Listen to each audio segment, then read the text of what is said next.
My name's Lorna. I'm one of the account directors here at the Student Room, and work with yourselves or maybe your teams to make sure everything we do together is really effective and successful. So Grace is going to talk through a little bit about what we're seeing on the site at the moment, and then I'll just briefly touch upon some really interesting insight and research we've done recently. I'll hand over to Grace herself, and I will see you at the end of the presentation. Hi there, thank you, Lorna. Yeah, my name's Grace. I'm a community manager here at the Student Room. I work specifically in the universities and career section of the site, so looking after everything to do with applications all the way through to kind of graduate jobs and careers after that, so a little bit of everything. So we've been invited here today, thank you so much for inviting us, by the way, to come and have a quick chat with you about kind of pre-enrollment communications and how students are feeling at the moment. That's kind of where we can give you some really good insight, hopefully, and show you kind of what people are talking about on site at the moment and what they would benefit from. So firstly, this is where my terrible IT skills come into play. There we go. So we're going to talk about, as I said, what students are worried about, and then we'll talk about a little bit of how you can support them and what communications you can be giving them and how they can work. So to get started, a lot of the questions that we're seeing at the moment on site are about grading and how it's going to work in terms of receiving their calculated grade on results day. So we see a lot that students feel that their grades are predetermined. Of course, they are calculated grades. It means that they have very little room for individual successes. A lot of students have been preparing for exams simply because they hadn't performed as well as they'd hoped in their first year at college, and they were kind of banking on their exams to showcase their abilities and skills, and obviously that isn't going to happen, and so there is a lot of worry and concern for students who were really hoping for these exams to showcase who they can be and what they could get. This means that there are also winners and losers within the scheme, as there is with everything. And particularly, specifically high-performing students and typically low-performing schools are feeling that they're going to be kind of punished for factors outside of their control. Now, obviously, that it's a difficult situation. There are difficult circumstances, and there are always situations that may not benefit students. But that does mean that there's a lot of worry that's around the student community at the moment. We're currently running a poll at the moment. It's only had a couple of days. Within our kind of poll system, so we've only got just under 500 votes, but we found that nearly 65% of young people polled are saying they're unsure or worried about results day already, and that poll is expected to continue to run for a little bit longer. So I thought I'd just give you a little taster of what we're seeing. So these are quotes from students on the site saying, that they're just really worried about meeting their grades and being accepted into university. What that means and what you can do to support them with those worries is be really clear in what flexibility means in your admissions policies and anything associated with that. So if you're doing contextual offers, anything like that, students are really concerned that they're going to miss out on their places from receiving lower grades, and anything you can do to help ease these worries by being clear, whether it's on your website and any communications you're giving out on what flexibility means for your institution would be really beneficial. Also, having processes in place to support anybody who feels like they need to retake. So it's likely that a lot of so they are going to sit their exams first time. So if they are going to sit their exams first time in August, that means that they're going to be really concerned about the university place, whether they have to reapply for 2021 entry. If you can give them as much information as possible about exactly the steps that they need to take for your institution for taking these exams, that's really helpful. It helps them make a clear decision on results day. There'll be a lot of students worrying about whether to go into clearing or whether to go and take these exams, so as much information as you can give around the processes that are in place at your institution is really key. And helping just to provide the facts. There's a lot of misinformation out there. The media tends to sensationalize a lot of information out there as well. So there are plenty of students who are reading a lot of things out there and are pretty concerned by what they're reading. So as much as possible, helping to provide them the facts and giving them that clear communication that exactly what you're doing is beneficial. So looking forward now into kind of results day and freshers, so just before enrolment. As I've mentioned just previously, calculated grades means that they don't have an idea of how they did. That is something that a lot of students would come out of an exam and go, hey, I feel like I did all right in that exam, or hey, I know maybe I didn't do so well in that exam, and there'll be a lot of kind of number crunching in the background for them to work out how they were feeling overall about the process and how they felt about their grades. I think that's not happening anymore, so it means that there's a lot of anxiety if they've chosen potentially an ambitious university for their grades, their predicted grades, so that is something to consider. But a lot of the conversations we're seeing on site in the university section are around freshers and the social aspect of university. They're pretty understanding now that teaching and learning will likely be a combination of blending online learning and face-to-face learning wherever possible, but freshers is a big topic because there's the lack of a normal experience, to put it in that way. You know, how are they going to be able to meet people? How are they going to be able to socialise? That's something that is really weighing on their minds. Next year is also looking highly competitive. We're seeing a lot of activity from the year 12s on site at the moment, prepping more than they would normally. We're seeing, you know, some of our activity for year 12s is kind of going through the roof whilst they're talking about how to put their applications forward for next year. So a lot of the year 13s and students who are applying directly to university this year are looking at that and thinking, you know, it's getting competitive. What am I going to do if I miss out? So that's something to consider. A lot of people will be pretty scared about having to reapply next year if they have to, and that's a choice that they're kind of put into rather than not. So that's something definitely to consider. What you can do to support them with those worries is kind of regular and transparent communication. Even if you can't offer good news, students, when I was speaking to them about the kind of information they were looking from universities, were pretty, you know, on board with the fact that they don't know, you know, universities don't know what's going to happen as much as they do. They don't have a crystal ball, they can't look into the future, and that means that, you know, obviously they can't always give you the news, the good news that you want. They may have to deliver bad news sometimes, but as long as it's regular and transparent, that is something that has been kind of spoken about a lot, just being as honest as possible with students about the realities of their situation, and making sure that you keep in contact with them really regularly.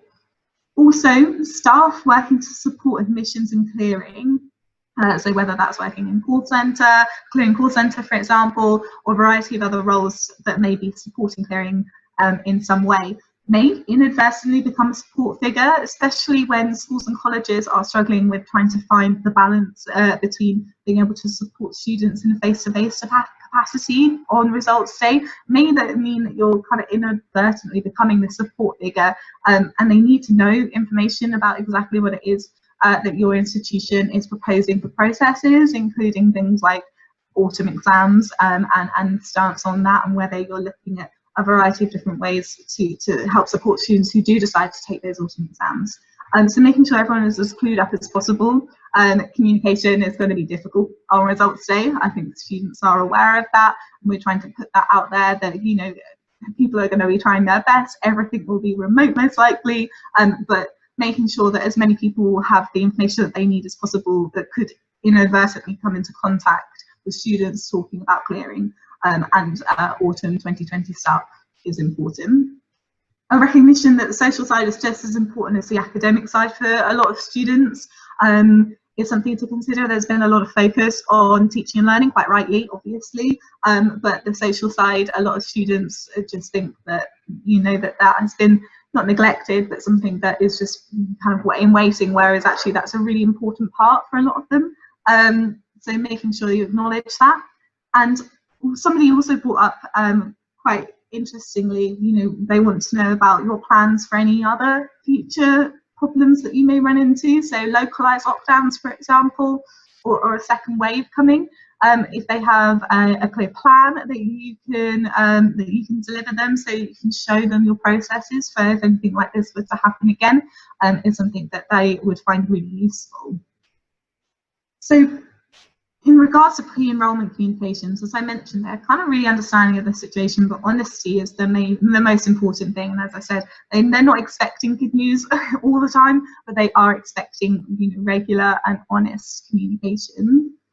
Teaching and learning plans need to be accessible really easily for students. We've noticed that quite a lot of students are finding it hard to find that information, so making sure it's front and centre, so that especially on clearing, during clearing and results, so that these students can access that and know what they're going to expect if they were going to come to your institution in the autumn is important, and showing that space for quick adaptation, flexibility, and working to their needs. Showing them that you've also thought about their mental well-being as well as their physical well-being. There's obviously, and quite rightly, a lot of focus on physical well-being at the moment, but making sure that you understand that, you know, it's a difficult situation to be starting a university life in the middle of a pandemic. So showcasing your mental health services, your support services, and making sure that they are also included and given equal weight to the teaching and learning plans is really useful. And just a little bit of just understanding. I'm pretty sure that everyone's been, you know, exercising their kind of understanding during the pandemic, of course, but it may mean that these students that come to you are a bit scared. They may make rash decisions based on little information. We have to be there with them and support them as much as we can. They might have other factors influencing their behaviour at any one time, and just understanding that there's all kinds of things going on in their heads at the moment, and it's important to not kind of focus in on one particular decision, and make sure that we are giving them as many options as possible, and show that we are there to support them however they need that support. And as I mentioned a little while ago, limited face-to-face contact on results day will mean that there's probably going to be a lot of confused students and parents around on results day, and calling and speaking with you during clearing. They may not understand the situation as much as they previously may have, simply because they can't necessarily go and speak to a UCAS advisor or a teacher as easily as they may have been able to before. So understanding that there may be some confusion out there, especially if there's information going around in the media that is unhelpful, and putting that understanding out to anybody working on clearing during that kind of already stressful time is key. And I'm just going to pass over to Lorna now, who's going to talk you a little bit through some of our navigating change options here.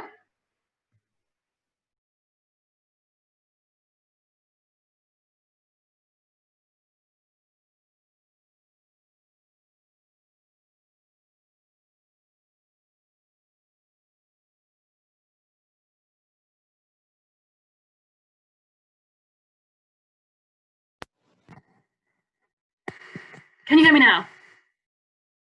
Vicky and Ruth, thank you so much for everyone. Yeah, perfect. Okay, my little microphone doesn't work. Lovely. So thank you so much for being here, for having us here, and also thank you so much to Ofqual as well. It was really interesting to hear from them earlier.